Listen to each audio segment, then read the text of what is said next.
ഒരു കാരണവശാലും പഞ്ചസാര, ഉപ്പ് ഇതിൻ്റെ ഉപയോഗം പരമാവധി കുറയ്ക്കുക എന്ന് തന്നെയാണ് പറയാനുള്ളത്. ഒത്തിരി കുടിക്കുന്നത് ഈ ചായ, കാപ്പി പോലുള്ള സാധനങ്ങളാണെങ്കിലും അഭികാമ്യമല്ല. പാല് കുടിച്ച് കഴിഞ്ഞിട്ടുണ്ടെങ്കിൽ നല്ല ആരോഗ്യം വയ്ക്കും എന്ന് പറയുന്നത് ഒരു തെറ്റിദ്ധാരണയാണ്. അപ്പോൾ ഒരു പ്ലേറ്റ് എടുത്തെന്നാൽ അതിൽ 1/4 മാത്രം കാർബോഹൈഡ്രേറ്റ്, 1/4 പ്രോട്ടീൻ എന്ന് പറഞ്ഞാൽ മുട്ടയുടെ വെള്ള അല്ലെങ്കിൽ ഇറച്ചി, മീൻ, അല്ലെങ്കിൽ കടല വിഭാഗത്തിൽപ്പെടുന്ന പയറ് വർഗ്ഗത്തിൽപ്പെടുന്ന എന്തെങ്കിലും കറികൾ. ഇൻ കേസ് ഷുഗർ കുറഞ്ഞു പോകുന്ന ഒരു ലക്ഷണം കാണിക്കുന്നുണ്ടെങ്കിൽ self monitoring of blood glucose എന്നാണ് അതിനെ പറയുക. അങ്ങനെ നോക്കി അത് എഴുതി വെച്ച് ഒരു ഡയറിയിൽ സൂക്ഷിക്കുക. അപ്പോൾ ഇതൊക്കെ ഉണ്ടോ എന്നുള്ളത് കണ്ടുപിടിക്കുന്നത് വളരെയധികം നന്നായിരിക്കും. കാരണം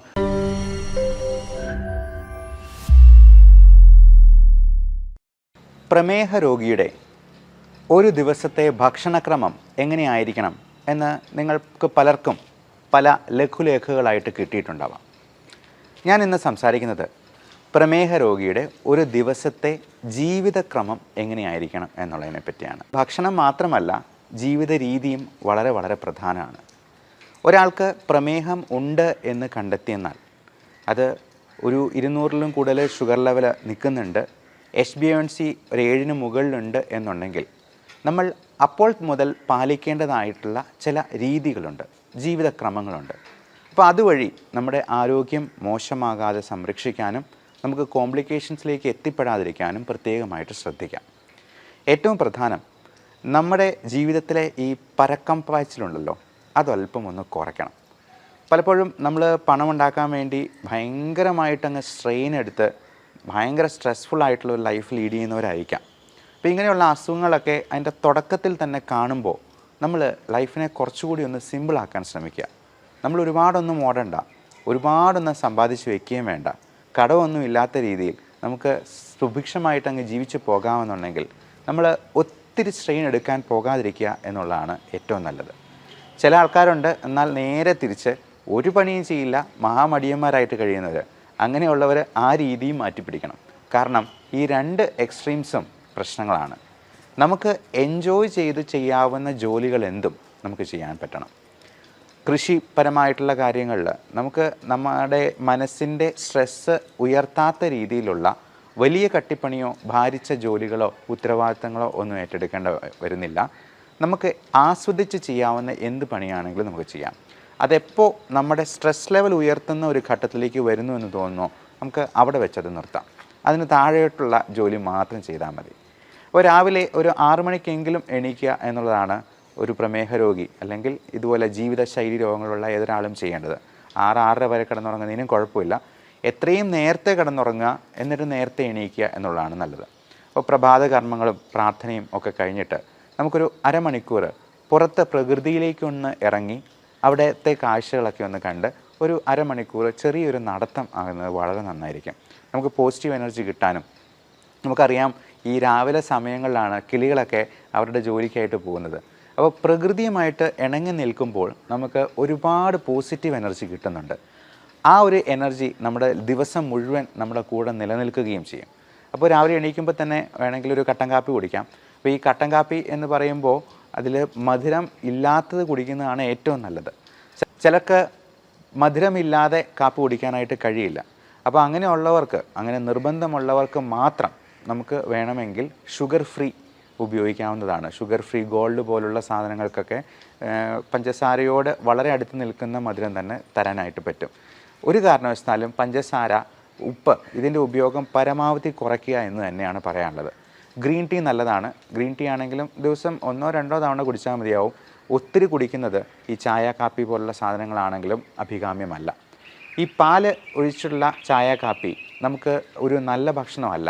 പാല് കുടിക്കുന്നത് കുഞ്ഞുങ്ങൾക്ക് വേണ്ടി അവർക്ക് മാത്രം ഡൈജസ്റ്റ് ചെയ്യാൻ പാകത്തിനാണ്. അപ്പോൾ പാല് തന്നെ ഒരു പരിധിയിൽ കൂടുതൽ കുടിക്കുന്നത് പുളിച്ചുതേട്ടലുണ്ടാക്കാനും ഒക്കെ കാരണമായേക്കാം. പശു അതിൻ്റെ ക്രാവിന് വേണ്ടി സൂക്ഷിച്ചു വെച്ചിരിക്കുന്ന പാലാണ് നമ്മൾ അടിച്ചു മാറ്റി കുടിക്കുന്നത്. അത് ജീവിതാവസാനം വരെ പാല് കുടിച്ചു കഴിഞ്ഞിട്ടുണ്ടെങ്കിൽ നല്ല ആരോഗ്യം വയ്ക്കും എന്ന് പറയുന്നത് ഒരു തെറ്റിദ്ധാരണയാണ്. അതേസമയം അത് തൈരാക്കിയോ അല്ലെങ്കിൽ മോരും വെള്ളമായിട്ടോ ഒക്കെ കുടിച്ചു കഴിഞ്ഞിട്ടുണ്ടെങ്കിൽ അതിൽ ലാക്റ്റിക് ആസിഡ് ബാസിലസ് അടങ്ങിയിട്ടുണ്ട്. അതുകൊണ്ട് നമ്മുടെ ദഹനത്തിനെ പ്രോപ്പറാക്കി അതിനെ സംരക്ഷിക്കാനും സഹായിക്കാനുമുള്ള കഴിവുണ്ട്. ഇനി കട്ടൻ കാപ്പിയൊക്കെ കുടിച്ച് നമ്മുടെ പ്രഭാത കർമ്മങ്ങളൊക്കെ കഴിഞ്ഞു, ചെറിയൊരു നടത്തം കഴിഞ്ഞു, നമുക്ക് എക്സസൈസ് എന്ന കാര്യത്തെക്കുറിച്ച് ചിന്തിക്കാം. ഒരാളുടെ എക്സസൈസിൽ 3 കമ്പോണൻസ് ഉണ്ടാവണം. അതിന് എയ്റോബിക് കമ്പോണൻ്റ് ഉണ്ടാവണം, സ്ട്രെങ്തനിങ് ഉണ്ടാവണം, സ്റ്റാമിന കൂട്ടുന്ന രീതിയിലുള്ള എക്സസൈസ് ഉണ്ടാകണം. ഇങ്ങനെ 3 കമ്പോണൻസ് ആണ്. അപ്പോൾ എയ്റോബിക് എക്സസൈസ് എന്ന് പറയുമ്പോൾ നമ്മൾ ഉദ്ദേശിക്കുന്നത് നമ്മുടെ ഹാർട്ട് റേറ്റ് 140 വരെയെങ്കിലും ഉയർത്തുന്ന രീതിയിൽ. അപ്പോൾ ചുമ്മാ ഒരു നടത്തം എന്ന് പറയുന്നത് അതൊരു മടിയന്മാരുടെ വ്യായാമമാണ്, അതിനൊരു വ്യായാമമായിട്ട് കൂട്ടാൻ പറ്റില്ല. അപ്പോൾ ഇങ്ങനെ 140 വരെ കൂട്ടണമെന്നുണ്ടെങ്കിൽ നമ്മൾ എന്ത് ചെയ്യണം? ഒന്നെങ്കിൽ ഒരു 100 ജമ്പിങ് ജാക്സ് ചെയ്യാം. 100 പ്രാവശ്യം ഒന്ന് ചാടിയാൽ മതി, അവിടെ തന്നെ പുറത്തോട്ട് ഇറങ്ങണ്ട. ഇപ്പോൾ മഴയൊക്കെ ആയതുകൊണ്ട് പുറത്തോട്ട് ഇറങ്ങാൻ പറ്റിയെന്ന് വരില്ല. 100 പ്രാവശ്യം ചാടാം, അല്ലെങ്കിൽ ഒരു 50 പുഷപ്പ് എടുക്കാം. അത് നമുക്ക് 2 or 3 ഇടവേളകൾ ഇട്ട് വേണമെങ്കിലും അങ്ങനെ ചെയ്യാം. അപ്പോൾ 140 വരെ നമ്മുടെ ഹാർട്ട് റേറ്റ് കൂട്ടിയെന്നാൽ മാത്രമേ അതിനെ എയ്റോബിക് വ്യായാമം എന്ന് വിളിക്കാൻ പറ്റുള്ളൂ. 2 സ്ട്രെങ്തനിങ് കമ്പോണൻ്റ് ഉണ്ടാവണം. നമ്മൾ വെയ്റ്റ് ട്രെയിനിങ്, ഇപ്പം ഡംബൽസ് എടുക്കുന്നതൊക്കെ സ്ട്രെങ്തനിങ് ആണ്. പുഷപ്പിനും അതിൻ്റെ ഒരു സ്ട്രെങ്തനിങ് കമ്പോണൻ്റ് ഉണ്ട്, നമ്മുടെ മസിൽസിനും ഒക്കെ വ്യായാമങ്ങൾ കിട്ടുന്ന രീതിയിൽ. അതുപോലെ സ്ക്വാറ്റ്സ്, പുഷപ്പിന് പോലെ തന്നെയാണ് സ്ക്വാറ്റ്സ് എന്ന് പറയുന്നത്, ഇരുന്നിട്ട് എണീക്കുന്ന രീതിയിലുള്ള എക്സസൈസ്. കൈ നേരെ വെച്ചതിന് ശേഷം മുട്ട് മടക്കി ഇങ്ങനെ ചെയ്യുന്ന എക്സസൈസ്. അത് ഒരു 20 പ്രാവശ്യം നമുക്ക് ചെയ്യാവുന്നതാണ്. അതേപോലെ തന്നെ ഇങ്ങനെയുള്ള ഡംബൽ ഉപയോഗിച്ചിട്ടുള്ള എക്സസൈസും വെയ്റ്റ് ട്രെയിനിങ്ങും നമുക്ക് ഇഷ്ടം പോലെ വ്യായാമങ്ങൾ, ഇപ്പം സംശയങ്ങളുണ്ടെന്നുണ്ടെങ്കിൽ നിങ്ങൾക്ക് തന്നെ ചോദിക്കാവുന്നതാണ്. ഇത്തരത്തിലുള്ള എക്സസൈസുകൾ നമുക്ക് 20 മിനിറ്റ് മുതൽ ഒരു 30 മിനിറ്റ് വരെ എങ്കിലും ചെയ്തിരിക്കണം എല്ലാ ദിവസവും. നമ്മൾ ആ എക്സസൈസ് ചെയ്യുമ്പോൾ തന്നെ ആ ദിവസം മുഴുവൻ ആ ഊർജം നിലനിൽക്കും എന്നുള്ളത് നിങ്ങൾക്ക് തന്നെ അനുഭവിച്ചറിയാവുന്ന കാര്യമാണ്. പിന്നെ അടുത്തത് ബ്രേക്ക്ഫാസ്റ്റിലോട്ട് വരാം. നമുക്കൊരു 8-9 മണിയാകുമ്പോഴത്തേക്കും തന്നെ ബ്രേക്ക്ഫാസ്റ്റ് കഴിക്കാനായിട്ട് നോക്കാം. അത് ഒത്തിരി താമസിപ്പിക്കാതിരിക്കുകയാണ് നല്ലത്. അപ്പോൾ അതിന് തൊട്ട് മുമ്പായിട്ട് നമുക്ക് വേണ്ട മരുന്നുകൾ, ഇപ്പം മെറ്റ്ഫോമിൻ, ഗ്ലിമിപ്രൈഡ് പോലുള്ള ഷുഗറിൻ്റെ മരുന്നുകളൊക്കെ ഭക്ഷണത്തിന് മുമ്പ് അല്ലെങ്കിൽ ഭക്ഷണത്തോടൊപ്പം കഴിക്കാനായിട്ടാണ് പറയാം. ഭക്ഷണം ഒന്ന് കഴിച്ച് തുടങ്ങിയതിന് ശേഷം വേണമെങ്കിൽ കഴിക്കാം. ഗ്യാസ്ട്രൈറ്റിസ് ഉള്ളവർക്ക് ഗ്യാസിൻ്റെ ഗുളിക അതിന് മുമ്പായിട്ട് അരമണിക്കൂർ മുമ്പ് കഴിക്കാനായിട്ട് പറയാം. അപ്പോൾ ഈ മരുന്ന് കഴിക്കാനായിട്ട് നമുക്ക് കൃത്യമായിട്ട് മൊബൈലിൽ അലാം വെച്ച് ശ്രദ്ധിക്കാം. നമുക്ക് മൊബൈലിൽ തന്നെ 3-4 പ്രാവശ്യം അലാം വയ്ക്കാം. ഇതടിക്കുമ്പോഴത്തേക്കും നമുക്ക് പോയി മരുന്ന് കഴിക്കുകയും അതിനുശേഷം ഭക്ഷണം കഴിക്കുകയും ചെയ്യാം. അപ്പോൾ ഭക്ഷണത്തിൽ നമ്മൾ ബ്രേക്ക്ഫാസ്റ്റിൽ എന്തൊക്കെ ചെയ്യണം? നമുക്ക് ഏറ്റവും നന്നായിട്ട് കഴിക്കാവുന്ന ഒരു സംഗതി ബ്രേക്ക്ഫാസ്റ്റാണ്. അപ്പോൾ നമ്മൾ ഈ എക്സസൈസ് ഒക്കെ ചെയ്യുമ്പോഴത്തേക്കും നമുക്ക് അല്പം വിശപ്പും കൂടെ ആകും. അപ്പോൾ കാർബോഹൈഡ്രേറ്റിൻ്റെ അളവ് കുറയ്ക്കുക. അപ്പോൾ ഒരു പ്ലേറ്റ് എടുത്തെന്നാൽ അതിൽ 1/4 മാത്രം കാർബോഹൈഡ്രേറ്റ്, 1/4 പ്രോട്ടീൻ എന്ന് പറഞ്ഞാൽ മുട്ടയുടെ വെള്ള, അല്ലെങ്കിൽ ഇറച്ചി, മീൻ, ഇപ്പം അല്ലെങ്കിൽ കടല വിഭാഗത്തിൽപ്പെടുന്ന പയറ് വർഗ്ഗത്തിൽപ്പെടുന്ന എന്തെങ്കിലും കറികൾ ഒക്കെ ധാരാളമായി കഴിക്കാം. പിന്നെ ഒരു 1/4 നമുക്ക് പച്ചിലക്കറികൾ, ഗ്രീൻ ലീഫി വെജിറ്റബിൾസ് ആണ്. അത് എന്തെങ്കിലും തരത്തിലുള്ള സാലഡ്, ഒരു കുക്കുംബറായിട്ടോ അല്ലെങ്കിൽ ചീരയുടെ എന്തെങ്കിലും ആയിട്ടോ, ഗ്രീൻ ലീഫി ആയിട്ടുള്ള എന്ത് വെജിറ്റബിൾസ് ആണെങ്കിലും ഇതിന് കുഴപ്പമില്ല. സ്പൈനാഷ് എന്നൊക്കെ പറയുന്ന, അല്ലെങ്കിൽ ബ്രൊക്കോളി, അല്ലെങ്കിൽ കുക്കുംബർ തുടങ്ങിയവയെല്ലാം നമുക്ക് ഉപയോഗിക്കാവുന്നതാണ്. പിന്നെ 1/4 അധികം മധുരമില്ലാത്ത പഴങ്ങൾ. മധുരമില്ലാത്തത് എന്ന് പ്രത്യേകം പറയാൻ കാരണം മാങ്ങാപ്പഴമോ അല്ലെങ്കിൽ ചക്കപ്പഴമോ അല്ലെങ്കിൽ ചെറുപഴമോ ഒക്കെ കഴിച്ചെന്നാൽ അതിൽ ഹൈ ഫ്രക്ടോസ് കണ്ടൻറ്റ് ഉള്ളതാണ്. അത് തന്നെ നമ്മുടെ ഷുഗർ കൂട്ടാനായിട്ട് ഇടയാക്കും. ഏറ്റവും പ്രധാനം ഈ ഭക്ഷണം കഴിച്ചു കഴിഞ്ഞാൽ മെയിൻ കോഴ്സിന് ഇടയിലുള്ള സ്നാക്സ് ആണ്. പലപ്പോഴും നമ്മൾ ബാക്കിയെല്ലാം വളരെ ശ്രദ്ധിച്ച് കഴിക്കും. ഈ സ്നാക്സിന് പകരം നമ്മൾ ഉഴുന്നുവടയോ പഴംപൊരിയോ അല്ലെങ്കിൽ പേസ്ട്രിയോ കേക്കോ ബിസ്ക്കറ്റോ ഒക്കെ കഴിച്ച് കഴിയുമ്പോഴത്തേക്കും നമ്മളൊരു ഊണ് കഴിക്കുന്നതിനേക്കാൾ കൂടുതൽ കാലറി ഉള്ളിലോട്ട് പോവുകയാണ് ചെയ്യുന്നത്. അതുകൊണ്ട് ഇടയ്ക്ക് നിങ്ങൾ സ്നാക്സ് കഴിക്കുന്നുണ്ടെങ്കിൽ അത് ഒരു ആപ്പിളിൻ്റെ കഷ്ണമോ ഫ്രൂട്ട്സ് ആയിട്ടോ അല്ലെങ്കിൽ വെജിറ്റബിൾസ് ആയിട്ടോ കഴിക്കാം. മധുരമില്ലാത്ത ഒരു ചായയായിട്ട്, അതും പാല് ചേർക്കാതെ കഴിക്കുന്നത് തന്നെയാണ് നല്ലത്. ഇടയ്ക്കിടയ്ക്കെല്ലാം നന്നായിട്ട് വെള്ളം കുടിച്ചുകൊണ്ടിരിക്കുക. നമ്മൾ വെള്ളം കുടിക്കുമ്പോൾ തന്നെ നമ്മുടെ വിശപ്പൊന്ന് അടങ്ങും. അപ്പം ഇൻ കേസ് ഷുഗർ കുറഞ്ഞു പോകുന്ന ഒരു ലക്ഷണം കാണിക്കുന്നുണ്ടെങ്കിൽ നിങ്ങൾക്ക് ഗ്ലൂക്കോമീറ്റർ വെച്ചിട്ട് സ്വയം നോക്കാൻ പറ്റണം. Self monitoring of blood glucose എന്നാണ് അതിനെ പറയുക. അങ്ങനെ നോക്കി അത് എഴുതി വെച്ച് ഒരു ഡയറിയിൽ സൂക്ഷിക്കുക. എന്നിട്ട് അടുത്ത തവണ ഡോക്ടറെ പോയി കാണുമ്പോഴത്തേക്കും ഇത് കാണിച്ചു കൊടുക്കുക. അപ്പോൾ ഇൻസുലിൻ എടുക്കുന്നവരൊക്കെ ആണെന്നുണ്ടെങ്കിലും ഇങ്ങനെ കുറഞ്ഞു പോകുന്നുണ്ടെങ്കിൽ ഇൻസുലിൻ്റെ അളവിൽ നമ്മൾ സ്വല്പം വ്യത്യാസം വരുന്നത് 2-4 യൂണിറ്റ് കുറയ്ക്കാനായിട്ട് ഡോക്ടർ തന്നെ നിങ്ങളോട് പറഞ്ഞേക്കും. ഇനി അഥവാ ഷുഗർ നോക്കുമ്പോൾ 200-ന് മുകളിലാണ് നിൽക്കുന്നതെങ്കിൽ ചിലപ്പോൾ ഇൻസുലിൻ്റെ അളവ് 2 യൂണിറ്റെങ്കിലും കൂട്ടേണ്ടതായിട്ട് വന്നേക്കാം, അതിന് തൊട്ട് മുമ്പ് എടുക്കുന്ന ഇൻസുലിൻ്റെ അളവിൽ. അതുപോലെ നമ്മൾ ഷുഗർ നോർമലാണോ എന്ന് ഇടയ്ക്കിടയ്ക്ക് നോക്കുക. അതൊരു ഒബ്സഷൻ പോലെ ഇടയ്ക്കിടയ്ക്കല്ല ഓരോ 5 മിനിറ്റ് കൂടുമ്പോഴും പോയി നോക്കണമെന്നല്ല.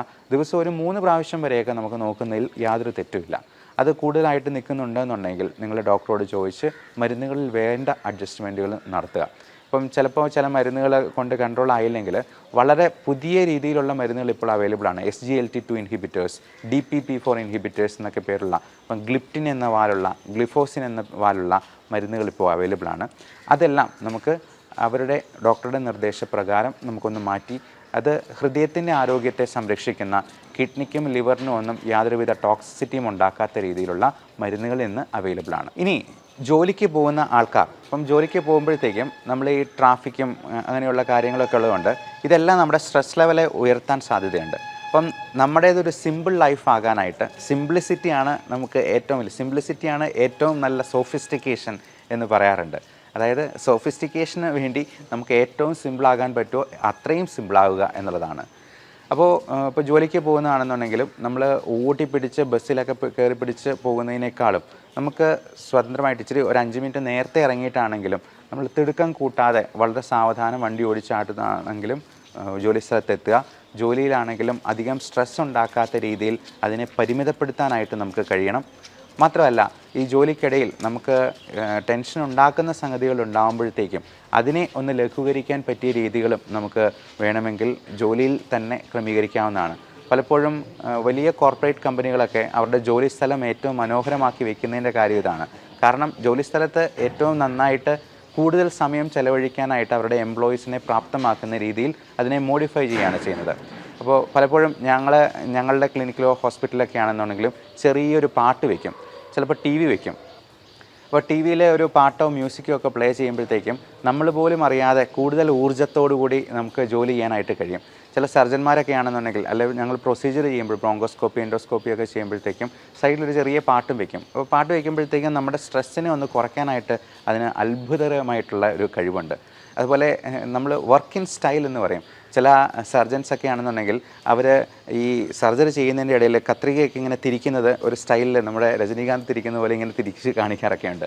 അതുപോലെ അവർ സർജറി കഴിഞ്ഞെന്നാൽ ഗ്ലൗസ് ഊരിയിട്ട് ഇങ്ങനെ ഒരു ആക്ഷൻ കൊണ്ട് ഗ്ലൗസ് നേരെ പോയി വേസ്റ്റ് ബിന്നിൽ പോയി വീഴുന്ന രീതിയിൽ ഒരു സ്റ്റൈൽ കാണിക്കാറുണ്ട്. അപ്പോൾ ഇങ്ങനെയുള്ള സ്റ്റൈലുകളും തമാശകളും ഒക്കെ നമ്മുടെ ജോലി ഭാരത്തെ കുറയ്ക്കുന്ന രീതിയിൽ. അപ്പോൾ ഒരിക്കലും നമ്മുടെ ജോലിയെ കോംപ്രമൈസ് ചെയ്തുകൊണ്ടല്ല, പേഷ്യൻസിന് എന്തെങ്കിലും പ്രശ്നം ഉണ്ടാകുമ്പോൾ നമുക്ക് ഈ പറഞ്ഞ പോലെ സ്റ്റൈൽ കാണിച്ചുകൊണ്ട് നിൽക്കാനൊന്നും കഴിയില്ല. അപ്പോൾ എത്രമാത്രം സ്ട്രെസ്സ് കുറയ്ക്കാൻ പറ്റുന്ന രീതിയിൽ അത് എൻജോയ് ചെയ്യാൻ പറ്റുമെന്നുള്ളത് ഓരോരുത്തരുടെയും കയ്യിലിരിക്കുന്ന കാര്യങ്ങളാണ്. അപ്പം ചിലപ്പോൾ നമുക്ക് ഒരു ക്ലീനിങ് ജോലി ചെയ്യുന്ന ഒരാൾക്ക് പോലും ആ ജോലി ഏറ്റവും ഭംഗിയായിട്ട് എൻജോയ് ചെയ്യാം. ആ ക്ലീനിങ് പ്രോസസ്സിനെ ഏറ്റവും ആസ്വദിക്കാം. അപ്പോൾ ഏറ്റവും നന്നായി ആസ്വദിച്ച് ചെയ്യുക എന്നുള്ളതാണ് നമ്മുടെ മാനസികാരോഗ്യത്തിനും ശാരീരികാരോഗ്യത്തിനും ഹെൽപ്പ് ചെയ്യുന്ന ഏറ്റവും നല്ല രീതി. അടുത്ത് നമുക്ക് ഉച്ചഭക്ഷണത്തെ പറ്റി നോക്കാം. ഈ ഉച്ചഭക്ഷണവും ഡിന്നറും നമുക്ക് പരമാവധി കാർബോഹൈഡ്രേറ്റ്സിനെ കുറച്ച് നിർത്തിക്കൊണ്ട് പ്രോട്ടീൻ കൂടുതലാക്കുകയും അതുപോലെ വെജിറ്റബിൾസും ഫ്രൂട്ട്സും കൂടുതൽ ആഡ് ചെയ്യുകയും ചെയ്യാം. ഇപ്പോൾ ചോറ് ഉപയോഗിക്കുന്നുണ്ടെങ്കിൽ തവിടുള്ള ചോറ് ഉപയോഗിക്കാം. അത് ഏറ്റവും കുറഞ്ഞ് ഞാൻ നേരത്തെ പറഞ്ഞ പോലെ ഈ പ്ലേറ്റ് മെത്തേഡ് ഉപയോഗിച്ച് 1/4 മാത്രം കാർബോഹൈഡ്രേറ്റ്സ്, അത് ഏറ്റവും തവിടുള്ള അരി കൊണ്ടുള്ള ചോറാണ് ഏറ്റവും ഉത്തമം. അതുപോലെ ചപ്പാത്തി ആണെന്നുണ്ടെങ്കിലും നമ്മൾ 2-3 ചപ്പാത്തി അതിൽ കൂടുതൽ കഴിക്കുന്നത് തീർച്ചയായിട്ടും അതുകൊണ്ട് ഉണ്ടാകുന്ന അഡ്വാൻറ്റേജസിനേക്കാൾ ദൂഷ്യങ്ങൾ തന്നെയാണ് ഉണ്ടാവുക. നമ്മൾ ചോറ് ഒഴിവാക്കിയിട്ട് 5 ചപ്പാത്തി കഴിച്ചെന്നാൽ അതുകൊണ്ട് പ്രത്യേകിച്ച് പ്രയോജനമൊന്നും ഇല്ല എന്ന് പറയാം. ഇപ്പോൾ കറികളാണെന്നുണ്ടെങ്കിൽ നേരത്തെ പറഞ്ഞ 1/4 പ്രോട്ടീൻസ്, 1/4 ഗ്രീൻ ലീഫി വെജിറ്റബിൾസ്, 1/4 മധുരമില്ലാത്ത പഴങ്ങൾ എന്നുള്ള രീതിയിൽ ക്രമീകരിക്കുക. ഇടയ്ക്കിടയ്ക്കെല്ലാം നന്നായിട്ട് വെള്ളം കുടിക്കുക. വൈകിട്ട് ഒരു ചായ ആകുന്നതിന് കുഴപ്പമില്ല. ചായയുടെ കൂടെ സ്നാക്സ് വേണമെന്നുണ്ടെങ്കിൽ പഴം പുഴുങ്ങിയതിൻ്റെ ഒരു പകുതി, അധികം പഴുത്തതല്ലാത്ത പഴത്തിൻ്റെ ഒരു പകുതി, പിന്നെ മധുരമില്ലാത്ത ബിസ്ക്കറ്റ്, ഫൈബർ കണ്ടൻറ്റുള്ള ബിസ്ക്കറ്റ്, ഇതൊക്കെ കൂടുതലായിട്ട് ഡയബറ്റിക് രോഗികൾക്കും കഴിക്കാവുന്നതാണ്. ഉപ്പിൻ്റെ അളവ് പരമാവധി കുറയ്ക്കുക. ഉണക്കമീൻ, അച്ചാറ്, പപ്പടം തുടങ്ങിയ സാധനങ്ങളെല്ലാം ഉപ്പിൻ്റെ അംശം കൂടുതലായിട്ട് കൂട്ടാനായിട്ട് സാധ്യതയുണ്ട്. ഇത് തന്നെ ബി പിക്കും ഷുഗറിനും ഒക്കെ ആകെ മൊത്തമുള്ള നീർക്കെട്ട് ഉണ്ടാക്കാനായിട്ടും അത് സാധ്യതയുണ്ട് എന്നുള്ളത് കൊണ്ട് ഉപ്പും പഞ്ചസാരയും പരമാവധി കുറച്ച് നിർത്തുക തന്നെ ചെയ്യാം. അപ്പോൾ വൈകുന്നേരം നമ്മൾ ഒത്തിരി ലേറ്റായിട്ട് വർക്ക് ചെയ്ത് ഒത്തിരി ലേറ്റായി ക്ഷീണിച്ച് ചെല്ലുന്നതിനേക്കാൾ നല്ലത് നമുക്ക് ഒരു 6 മണിയോടുകൂടി തന്നെയെങ്കിലും നമ്മുടെ ജോലികൾ അവസാനിപ്പിച്ച് വീട്ടിലെത്തി ഒരു ക്വാളിറ്റി ടൈം സ്പെൻഡ് ചെയ്യാനായിട്ട് ഒരു കുളിയൊക്കെ കഴിഞ്ഞിട്ട് നമുക്ക് കുറച്ച് നേരം വേണമെങ്കിൽ ഒന്ന് പുറത്തുകൂടി ഒന്ന് നടക്കാം. ഇനി ഒരു സിനിമ കാണണമെന്നുണ്ടെങ്കിൽ അങ്ങനെ ആകാം. അപ്പം സിനിമ കാണുമ്പോഴും നമുക്ക് ടി വി കാണുമ്പോഴും ഒക്കെ നമ്മൾ ഈ സോഫയിലിരുന്ന് വെറുതെ ഇരുന്ന് കാണുന്നതിനേക്കാൾ നല്ലത് നമുക്കൊരു ട്രെഡ്മില്ല് ഉണ്ടെന്നുണ്ടെങ്കിൽ അത് ടി വിയുടെ മുമ്പിൽ തന്നെ പ്ലേസ് ചെയ്യുക എന്നുള്ളതാണ്. അപ്പോൾ നടന്നുകൊണ്ട് തന്നെ നമുക്ക് സിനിമ കാണാം. ചെറിയ എക്സസൈസ് ചെയ്തുകൊണ്ട് തന്നെ സിനിമ കാണാം. സുംബ ഡാൻസിങ് പോലുള്ള കാര്യങ്ങൾ പ്രാക്ടീസ് ചെയ്യാം. ഡാൻസ് പ്രാക്ടീസ് ചെയ്യുന്നതും കുട്ടികളുടെ കൂടെ കളിക്കുന്നതും ഒക്കെ ഒരു ചെറിയ മോഡറേറ്റ് ആക്ടിവിറ്റി ആയിട്ട് തന്നെ നമുക്ക് കണക്കാക്കാം. ഉച്ചയുറക്കം പലപ്പോഴും 2-3 മണിക്കൂറൊക്കെ ഉറങ്ങിക്കഴിഞ്ഞാൽ രാത്രി നമുക്ക് നിദ്രാദേവത തിരിഞ്ഞു നോക്കുക പോലും ഉണ്ടാകുന്നില്ല. അതുകൊണ്ട് ഉച്ച കഴിഞ്ഞുള്ള ഉറക്കം ഒരു അരമണിക്കൂർ മാത്രമായിട്ട് പരിമിതപ്പെടുത്തുക. അങ്ങേയറ്റം ഏറിപ്പോയെന്നാൽ 1 മണിക്കൂർ, അതിൽ കൂടുതൽ ഉറങ്ങുന്നത് നല്ലതല്ല. നമ്മുടെ എനർജി ലെവൽ കുറച്ച് കളയാനാണ് അത് സാധ്യത ഉണ്ടാക്കുക.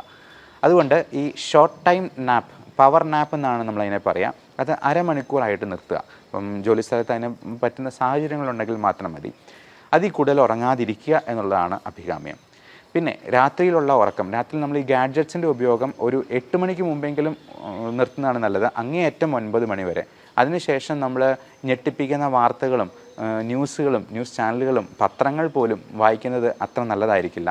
നമ്മുടെ ഉറക്കത്തിലേക്ക് തള്ളിവിടുന്ന, നമ്മൾ അടുത്ത പ്ലാനുകളും പദ്ധതികളും ഒക്കെ വെച്ച് ഒരുപാട് സ്ട്രെസ്ഡ് ഔട്ട് ആകുന്നതിനേക്കാൾ നല്ലത് നമുക്കൊരു അഫർമേഷൻ ടെക്നിക്ക്, നമുക്ക് ഈ ഇമേജിങ് ടെക്നിക്കൊക്കെ ഉപയോഗിച്ചുകൊണ്ട് നല്ലൊരു ജീവിതത്തെപ്പറ്റി സ്വപ്നം കണ്ടുകൊണ്ട് ഉറങ്ങുന്നതാണ്. ഒരിക്കലും ഒത്തിരി ആവലാതികൾ, കഴിഞ്ഞ ദിവസം വന്ന ഒരു മനുഷ്യൻ പറഞ്ഞത്, ഒരു പേന കാണാതെ പോയി കഴിഞ്ഞാൽ പോലും എനിക്ക് ടെൻഷനാണ് എന്ന്.